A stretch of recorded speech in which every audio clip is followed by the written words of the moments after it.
Hi, this is Whitney from Purl Soho. I'm going to demonstrate how to work a cable cast-on. Sometimes you use a cable cast-on to start your knitting, like you would a typical cast-on, but it is more common to use a cable cast-on when you need new stitches in the middle of your project, like for an underarm maybe, or perhaps the handle of a bag. Or in this case, I'm demonstrating on our double thick pot holder, where we use a cable cast-on to create a hanging loop.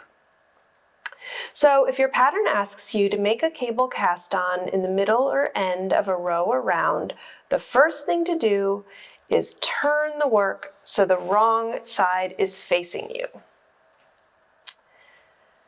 Then you pick up your right needle and you insert it between the first and second stitch on the left needle, right into the space between the stitches.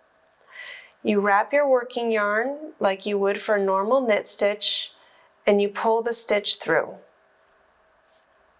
You don't let anything drop off of your left needle, and you take the stitch that's on your right needle and slip it onto the left without twisting it.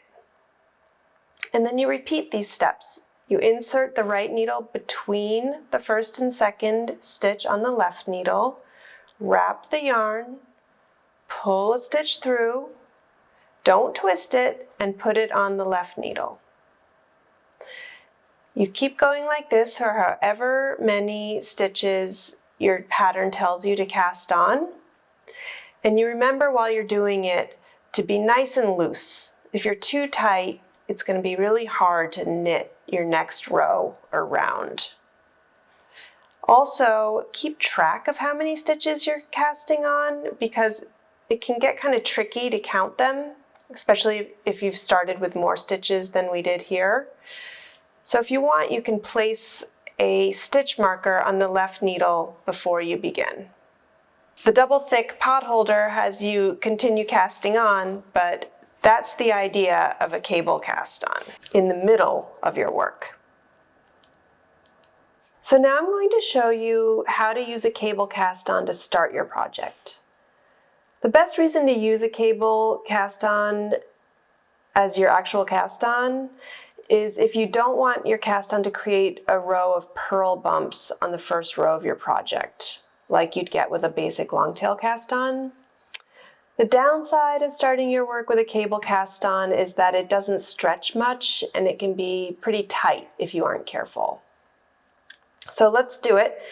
The first thing you do is put a slip knot on your needle. You don't need a long tail for this kind of cast-on. You just put a slip knot right on there. You turn the work, and then we're going to knit into this first stitch. Just a normal knit stitch. That is the tail. A normal knit stitch, wrap your yarn, pull the stitch through, and then, like we did before, you just, without twisting it, place it on the left needle. Now we're going to insert the left needle between the two stitches into that space, wrap the yarn, pull it through, don't twist it, place it on the left needle. And you just repeat this until you have cast on the number of stitches that your pattern tells you to cast on, being extra conscious to work loosely. And that is a cable cast-on at the beginning of your project.